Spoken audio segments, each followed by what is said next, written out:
This is White Buffalo Calf Woman, Women's Medicine Way. We are stewards of the earth.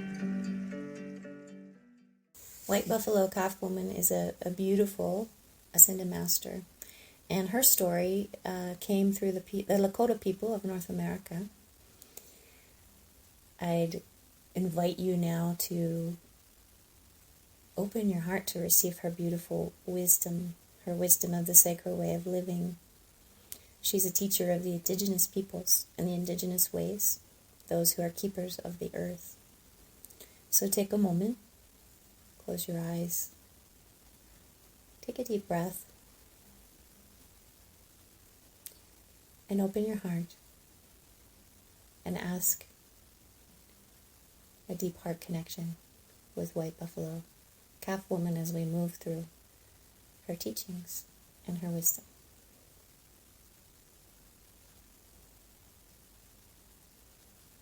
White Buffalo Calf Woman was the bringer of the sacred way of living to the Lakota people of North America. Her story of coming was a story of a supernatural being that came to visit the tribe when they were having very difficult times. I'm going to read to you a very short version of this very beautiful story. One summer, a long time ago, the 7 sacred council fires of the Lakota Sioux came together and camped. The sun was strong and the people were starving, for there was no game. 2 young men went out to hunt. Along the way, the 2 men met a beautiful young woman dressed in white. She floated as she walked. One man had bad desires for the woman to have her and tried to touch her.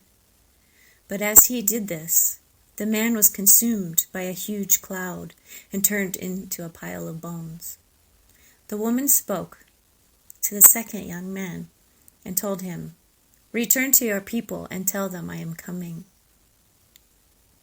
This holy Wankan woman brought a wrapped bundle to the people. She unwrapped the bundle, giving the people a sacred pipe and teaching them how to use it for prayer. "With this holy pipe, you will walk like a living prayer," she said. The woman told the Lakota about the value of the buffalo, the women, and the children. "You are from Mother Earth," she told the women. "What you are doing is as great as the warriors do." Before she left, she told the people she would return. As she walked away, she rolled over 4 times and changed 4 times into a different color. First black, then yellow, then red. Then a final time she turned into a white female buffalo calf. Hence the name White Buffalo Woman or White Buffalo Calf Woman. It is said after this important day, the Lakota honored their pipe and a buffalo were plentiful. Many believe the birth of the buffalo calf miracle in the United States of August 20th, 1994, symbolizes the coming together of humanity into a oneness of heart, mind, and spirit. That was referencing the birth of a white buffalo calf in August of 1994, and there have actually been a series of births, which is a definite symbol of sacredness whenever a white animal is born on the planet. So, White Buffalo Calf Woman brought the sacred way of living. She brought the rules for living the sacred way to the Lakota people at a time when the tribe was lost and they were not living in harmony with nature. So what is the sacred way of living? The sacred way of living was the way of living in harmony with all life. She was the bringer not only of the sacred pipe, but also of the sacred hoop teachings. But the sacred pipe is really at the center of her story. And the pipe is a beautiful piece. There are 2 pieces, main pieces to the pipe, the bowl and the stem. The bowl is the part where the tobacco is put in, and the stem is the part where the smoke is drawn. The bowl of the pipe, with its hole for accepting the pipe stem, represents the woman. The stem then represents the man. Again, the yin and the yang, the father and the mother, always in harmony and sacred balance. The feminine is the keeper of this harmony, always the keeper of the wisdom of how to maintain the harmony of natural systems. So joining the pipe together symbolizes a union and a balance between male and female aspects of the world, which creates unity, peace, and harmony. At the same time, the stone of the bowl, because it is often carved from a soft stone, represents the spirits of the inorganic things in our world, the elementals, while the wooden stem represents the organic beings. While other symbols may be added through carvings or decorations, these are very powerful and are present in all pipes, the stem and the bowl and the significance. She also brought the teaching of the sacred hoop, which is the oneness of all life. It could also be called the law of one. When one sits in the hoop of the people, one must be responsible, because all of creation is related. And the hurt of one is the hurt of all. And the honor of one is the honor of all. White buffalo calf woman. This is a similar teaching to one we hear by another great master, which says the first shall be last, and the last shall be first. That all are equal in the great sacred hoop of life. There's a saying in the Lakota and many indigenous traditions in North America called Matakaweawasin. Matakaweawasin is a phrase or a concept that's expressed in many prayers and ceremonial acts by many people in the Native communities. And the phrase translates in English to all are related, or all my relatives, or all my relations. Again, expressing the notion of the sacred hoop. All life is one. Another beautiful teaching that we see in these earth-based traditions, these indigenous traditions, is the four sacred directions. This symbol of the circle with four quadrants and a cross in the middle you will find in almost every religious and spiritual tradition across the planet. And in these traditions, it's broken into four quadrants to represent the four sacred directions of north, east, south, and west. In many of the different traditions, the meanings of the four quadrants and the colors, and sometimes there's spirit animals associated with them, can change. But the basic idea is that the circle again represents the sacred hoop, that all life is contained within the circle and nothing is outside of it. And you can use the map, sometimes called the sacred wheel or the medicine wheel, it has different names, or the sacred hoop, as a way to locate where you are in your life. And so there's been teachings called sacred circle or sacred wheel or medicine wheel teachings, where people can learn to locate what part of the journey their soul is on in a different part of life, using the medicine wheel's teachings. So it's a really beautiful map for creating and for understanding ourselves. Casting the sacred circle is also something ceremonially that's been done in, again, almost every spiritual tradition on the planet, which is, in essence, creating a sacred space, a sacred geometry around the self to create or manifest our intention or our focus. Next, we'll talk about another very important teaching and an important number in the women's medicine way wisdom teachings. And this is the number 13. We've been told in our societies and in our world that 13 is an unlucky or even possibly an evil number and something that should be avoided, when in fact it is an incredibly sacred number that is directly related to the divine feminine wisdom. We use the Gregorian calendar in most of the world, which is a 12-month cycle.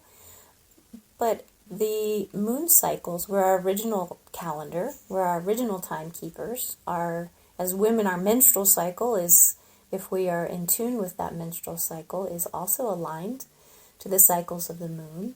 And if you look closely, the moon has 28-day cycles, not 30 or 31. And so when you use a 28-day cycle, you come up with 13 moon cycles in a year. This was the original calendar, and the great timekeepers, the Mayans, based their timekeeping on the 13-moon calendar. A 7-day week with 28 days creates a perfect calendar, and it creates a perpetual calendar because it actually aligns with the natural influences that are in the sky, with the moon, and with the astrological signs that coordinate and calculate all the energetic movements in the universe. So 13 is the number of the Divine Mother, a sacred hidden number. Often, if you look at astrology, there are 12 solar hierarchies in astrology, and it is often said there's a 13th that is hidden, or sometimes the 13th is the center. You'll see 12 around, and then the 13th as the hidden one. If you look even at the 12 apostles, who was the 13th one, the Christed one, was Yeshua. So 13 is actually a very sacred number, and it is central to the teachings of the Women's Medicine Way. In fact, the origin of the teachings of the indigenous peoples of all different tribes from across the entire planet are said to come from what are called the 13 clan mothers or the 13 grandmothers.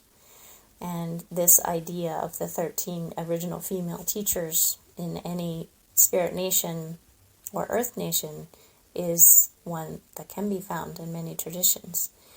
These are stories and teachings for passing the gift of wisdom, not only to the tribe, but also the sisterhood and feminine teachings that are specific to women, on to humankind.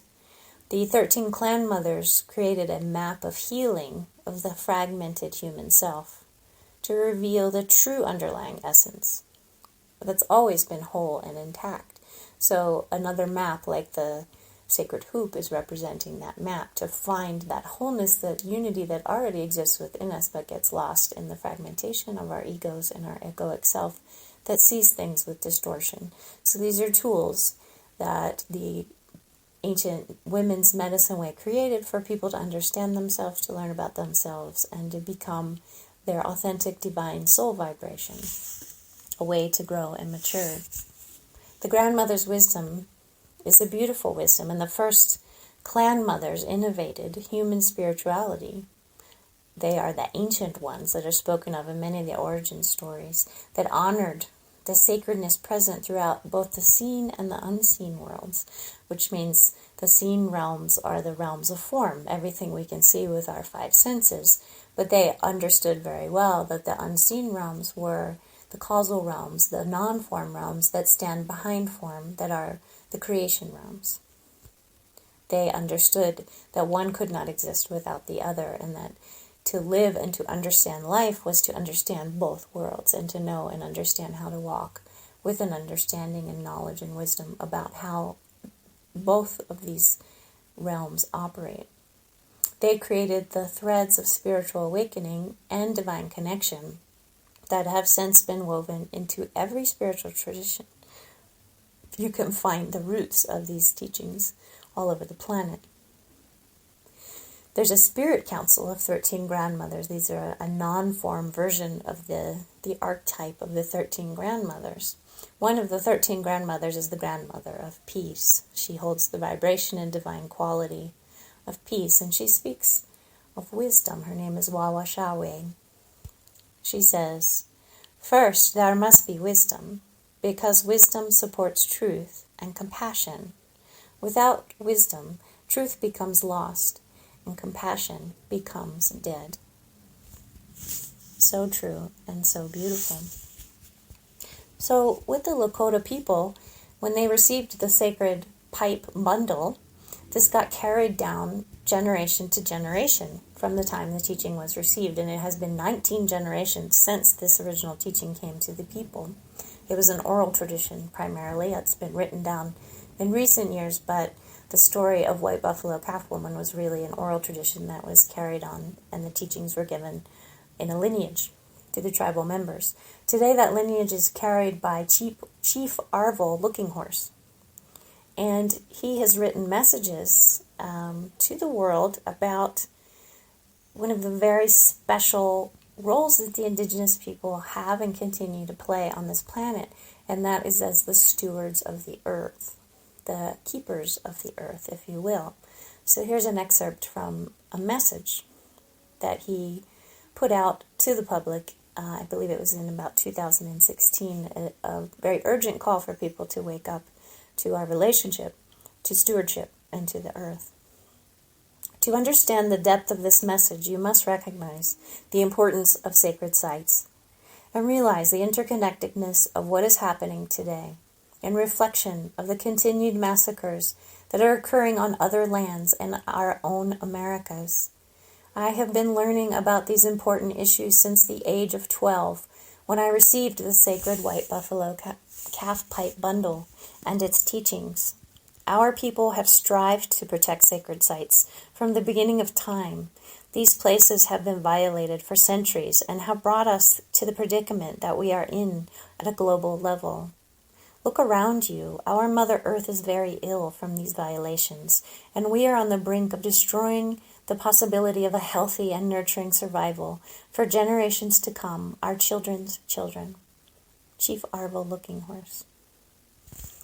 This is a beautiful message. It's a much longer message. I just read an excerpt, but he's really calling for the leaders of the world and the people of the world that are disconnected from the understanding of the web of life, the sacred hoop, the four sacred directions, all these sacred teachings, the balance of masculine and feminine held in the symbol of the sacred pipe.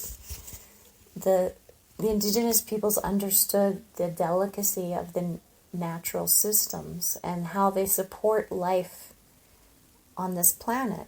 And they always lived in a way where they could protect this harmony and they could honor and give offering to this to strengthen and make sure that it was maintained.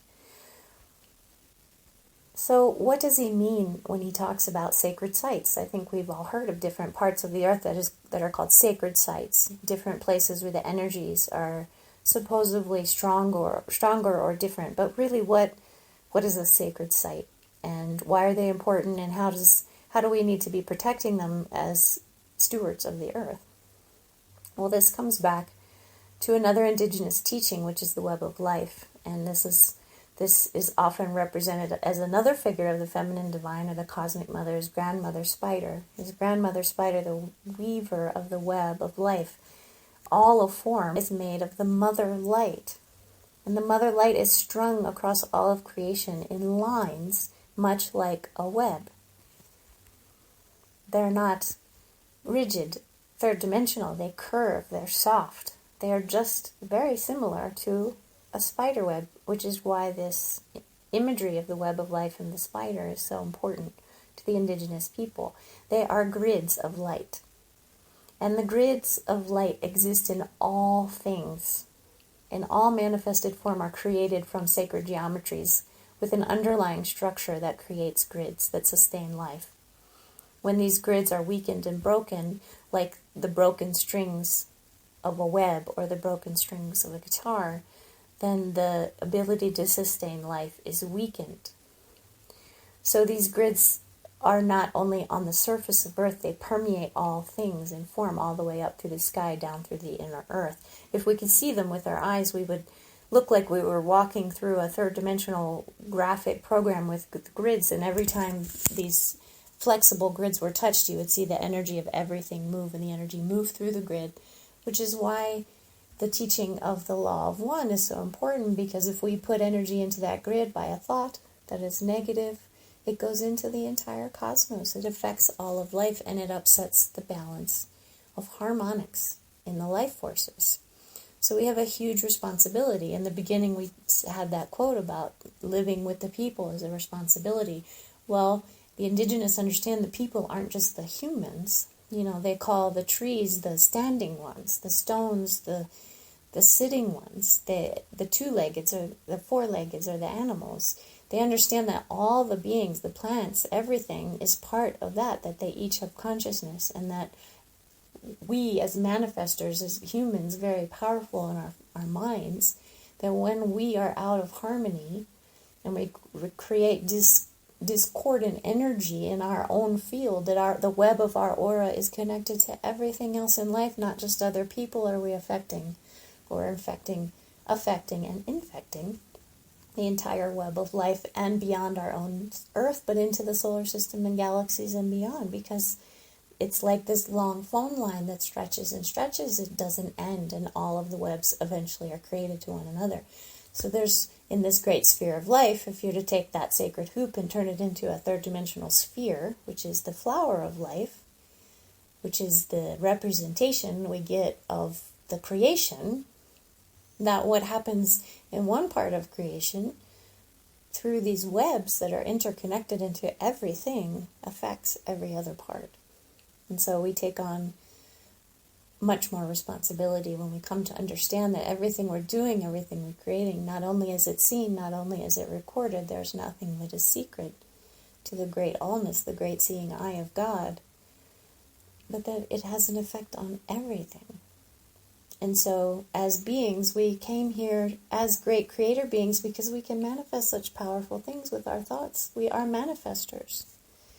And if we don't understand how to consciously create, how to create with stewardship of all life, to understand how to hold the harmonics and the balance of life systems, then how will we maintain life? And you look at what humans who have been disconnected from these teachings in the modern worlds, in the modern technologies, have created and destroyed when they do not understand the sacredness of these unseen forces in these sacred sites.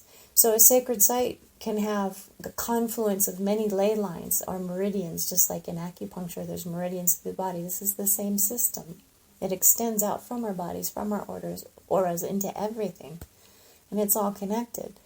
There can be places where they overlap called nodes or nodules, or there can be specific energetic features like a vortex, which is a concentration of spiraling. There's just many different features of these sacred sites where they're, in many of the indigenous traditions, they'll say, well, this part is the lungs of the earth, this is the heart of the earth, this is the blood vessels. So they have names for all of the chakras in the earth. There's chakras in the earth as well as in our own energy system.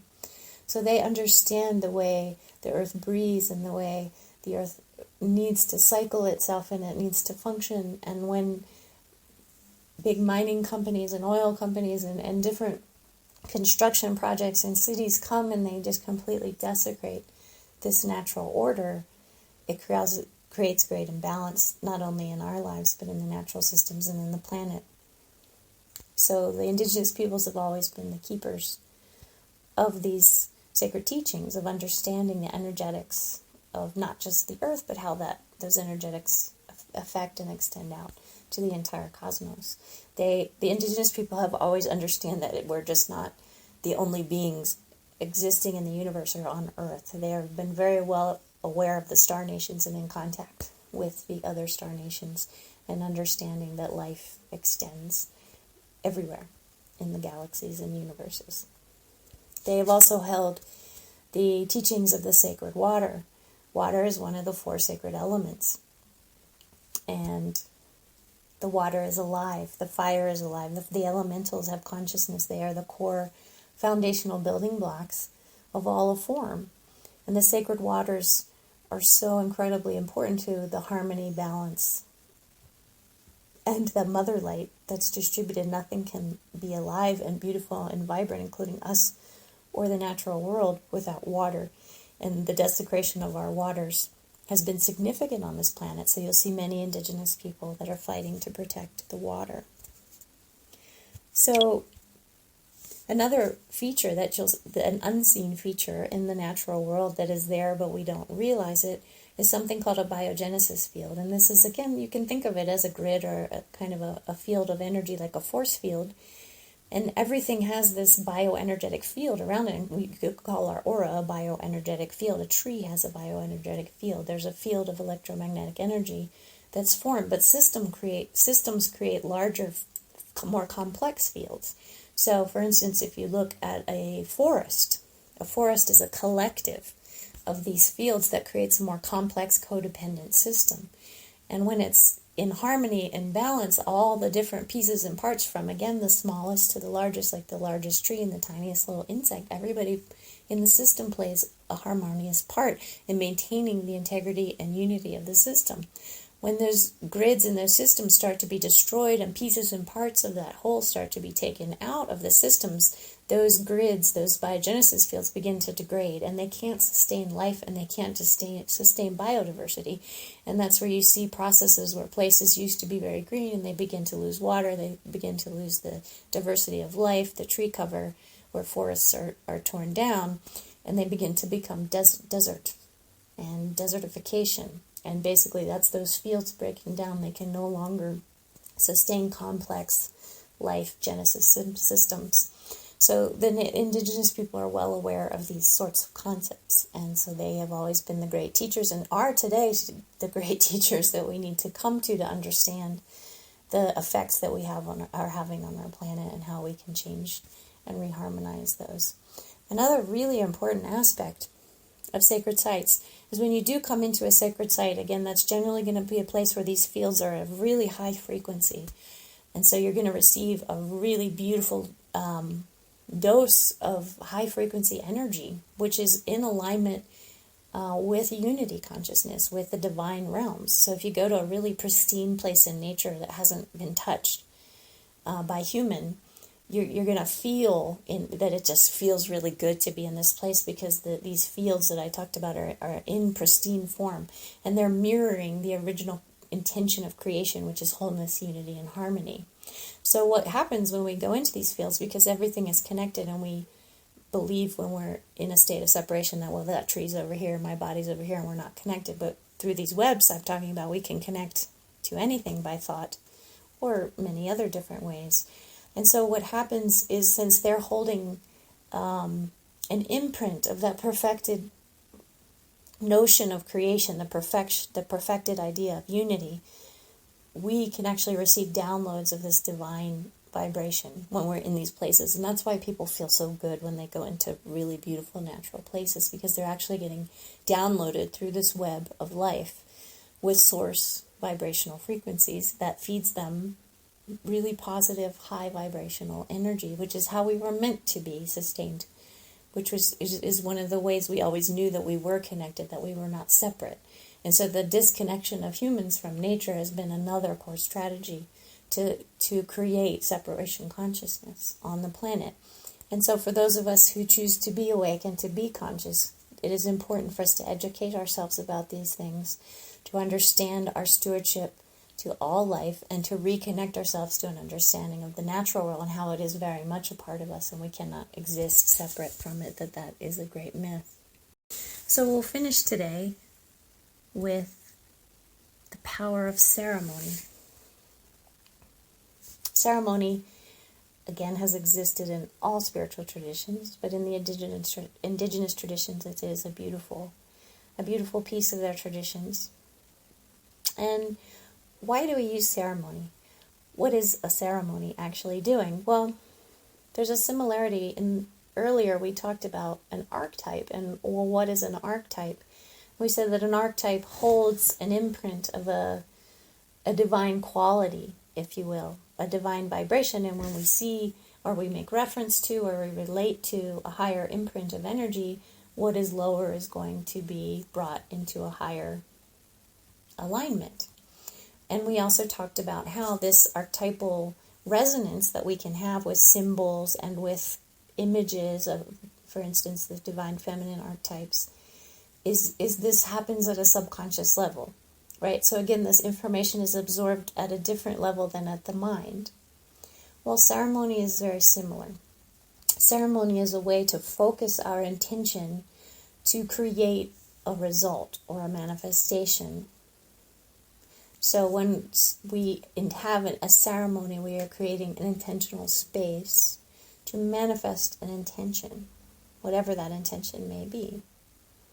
So this week, maybe you have practiced ceremonies in your life and you're very familiar with them, and that's wonderful. Maybe you haven't come across this tradition. So if you have not, I've given you instructions for how to hold a very simple sacred four direction ceremony. Again, coming into contact with the indigenous teachings and the way that they think about the world, because it so beautifully intertwines this understanding with nature. So even if you maybe have done ceremonies in other traditions, I encourage you to try this type of a ceremony just to have the experience and to make this connection.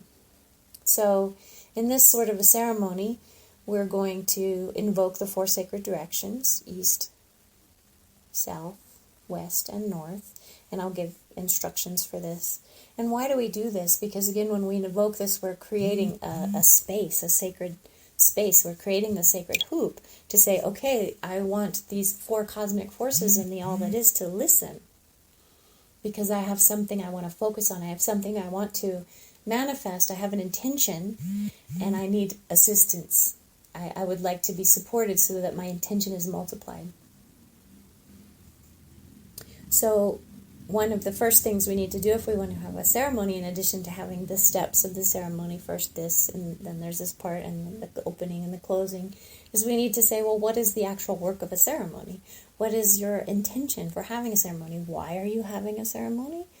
What change are you trying to make that you're using the ceremony as a tool to affect? So a couple of examples, if you haven't worked with the idea or the power of ceremonies before, would be you might have an intention to heal yourself. You might have an intention to heal someone else, or to send healing to the entire earth. You might want to give an offering of gratitude, which is something very important that the indigenous people understood, that prana, which is a form of energy, was something that we had to not just take from the earth, but that we had to have an equal exchange, that we had to give back to the earth systems. So they have always had an extensive ritual and ceremony of offerings, of gratitude, of giving, the giving of things back to the Mother Earth in a ceremonial way, as a way to maintain the giving and receiving, the law of abundance. To give, you must receive, to create harmony and balance. If we're just taking, which is what we do from the earth now, it creates incredible imbalance. So offering ceremonies are very common ceremonies that you'll see. It could be a ceremony to gain some wisdom or to learn something about yourself, to receive wisdom. Like a vision quest is often a ceremony of this kind. It can be to consecrate something, to make it sacred, to clear energy that's not in alignment in places or things or on land, to heal sacred spaces. There's places in the earth, if you're in tune with these things, where you can feel that the energies are very out of alignment. You can do ceremonies to help correct that, to help to heal these places. It can be a ceremony for a rite of passage into a different stage of life. There's many, many, many reasons you might have a ceremony. These are just a few examples. And once, of course, you've set your intention and your focus, you need to act out that intention in some way to make the power of the ceremony. Again, this is like the symbol that we talked about. It works on the subconscious level. It's outside of the realm of mind, and it moves more into the subconscious or even the emotional realm to affect a change in us at a level that we wouldn't be able to if we hadn't created this sacred space, this sacred hoop around us to say, look, we really want to focus here and we want to make something shift. We want to do something with this focus of energy that we have. So, what do we mean by acting out? What is the work of the ceremony? Well, some examples are very simple, like you can use words such as reciting a poem or a prayer with your intention embedded in the poem or prayer. You can sing a song. You can drum. You can dance while you're holding the intention of your dance, and you see these beautiful dances that so many of the indigenous people do, and that's the purpose of their ceremony. That's what they're doing. They're invoking some kind of focus or intention by creating that ceremony. And on the outside, you can look at it and say, oh, they're doing a deer dance or a this dance, and that is sort of the surface meaning of the ceremony. But if you were to be inside the tribe, you would see that there's a much deeper purpose and intention, and that what you're seeing is the deer dance is the acting out of that intention. And so the ceremony will have a much deeper purpose, and the indigenous people keep that a secret, because when you are doing a ceremony, this isn't something you share unless it's the other people that are doing the ceremony with you, because it weakens the power of the ceremony. And then always, as there's a beginning, there must be an end to your ceremony. To close the energies and to release the spirits and the 4 sacred directions that you've called to join you, so that there's a beginning and an end and a closing, so that it's a clean way to work with the energy. You open the space, you close the space. So I've attached directions for a very simple ceremony that you can do at home. I really encourage you, if you have not worked with ceremony, or like I said, if you just haven't worked with an indigenous form of a ceremony, to try this. It's very beautiful, and if you are able to be in nature while you do this, all the better, so that you can interact with the beautiful harmonies of the natural realms. So that is the beautiful presentation we have of White Buffalo Calf Woman and her beautiful energy of Women's Medicine Way, the wisdom of Women's Medicine Way, and the wisdom that we are stewards of the earth. Such an important piece, and as those who seek to raise our consciousness and to be way-showers on the planet, it's so important for us to tap into this vein of the feminine divine wisdom, the great clan mothers, the great grandmothers, the 13 grandmothers, and the feminine wisdom of the indigenous cultures. Thank you and blessings.